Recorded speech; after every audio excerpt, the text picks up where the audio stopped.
well, no rehearsal. You don't get a rehearsal with fireworks and, 20 bumboats with huge orchids strapped to them and people coming down buildings and so on. You just don't get a chance to dress rehearse it. It's just got to work first time.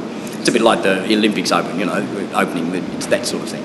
I was very worried about him when it was, the 6 months lead time up until the opening of the centre, because he was working, he was in here at 7 o'clock in the morning and he wouldn't get home till sometimes 3 a.m. And he got very thin, he just wasn't eating properly, etc., etc. He doesn't, that kind of thing, his health doesn't sort of bother him. I don't think he thinks about that either. But I kind of nag, and the more I nag, the worse off I am. So I've learned just to shut up with that. Your now. health suffers.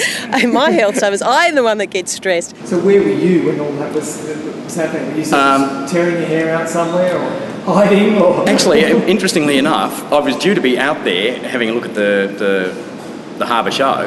I was actually on stage with Kurt Mazur, who's the conductor for the London Philharmonic Orchestra, on stage arguing about the fact that he wanted to take the first 3 rows out and we'd already sold them for $150 a ticket. And he said, no, there's not enough room on the stage. We got to need the stage extension. Or you rip out the choir stalls, and we'd sold them too.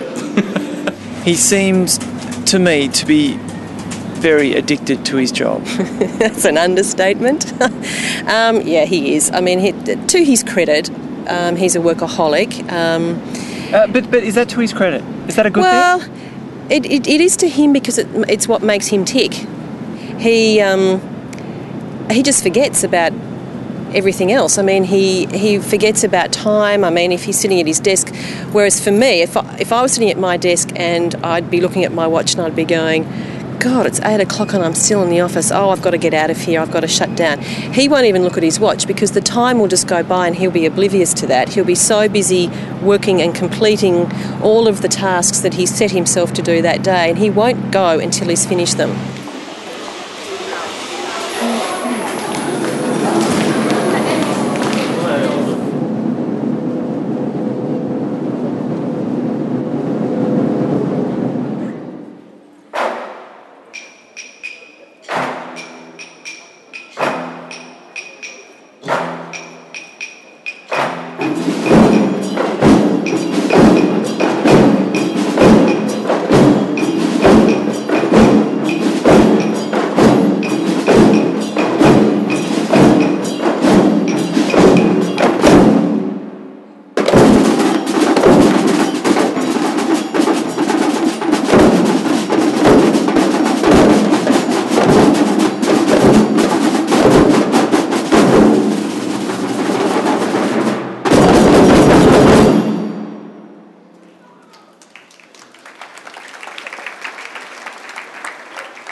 So the Prime Minister's arrival, the post report.